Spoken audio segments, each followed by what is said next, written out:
যাই বল, ওই রান্না কিন্তু ভালো হয়নি।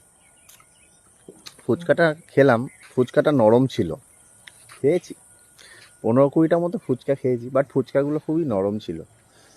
উফ, তারপর খেতে বসলাম, খেতে বসে 10 হাতা রাইস খেলাম। রাইসগুলো ভালো ছিল না, রাইসগুলো কীরকম লাগছিল, চাল চাল লাগছিল, তাও খেয়েছি। মাংসটা খেলাম, মাংসটা পোষালো না খেয়ে। মাংসটা খেলাম কেরম যেন কাঁচা কাঁচা ছিল ভেতরে, ভালো লাগছিল না খেতে। বেশি না, 8-10 পিস মতো খেয়েছি মাংস খেলাম। চাটনি খেলাম, চাটনিতে কিরকম একটা গন্ধ লাগছিল না? হ্যাঁ, কিরকম একটা গন্ধ লাগছিল, পচা চাটনি, পচা আমের চাটনি ছিল মনে হচ্ছে। খেয়েছি, চাটনি খেয়েছি। পাঁপড়গুলো পুরো নরম হয়ে গেছিলো না? পুরো নরম ছিল পাঁপড়, তাও খেলাম। মিষ্টি খেয়েছিস? হ্যাঁ, মিষ্টিগুলো কীরকম ছিল না? মিষ্টিগুলো কত ছোট ছোট ছিল, আর একটু বড় বড় হলে, রাজভোগের মতো হলে, একটা যদি 50 টাকা পিস হতো খুব ভালো হতো। আমি তো 50টা খেয়েছি। পান, পানও তো লাস্টে খেলাম। পানগুলো কীরকম ছিল না? মনে হচ্ছে কোনো বাইরের দোকান থেকে আনা।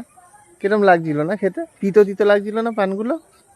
হ্যাঁ, আমি আবার খেলাম, আবার পকেটে করে 10-12টা নিয়ে এসেছি। আর হাজমোলাগুলো পুরো গলা ছিল, ভালোই লাগছিল না খেতে। পকেটে 10টা নিয়ে এসেছি এক্সট্রা।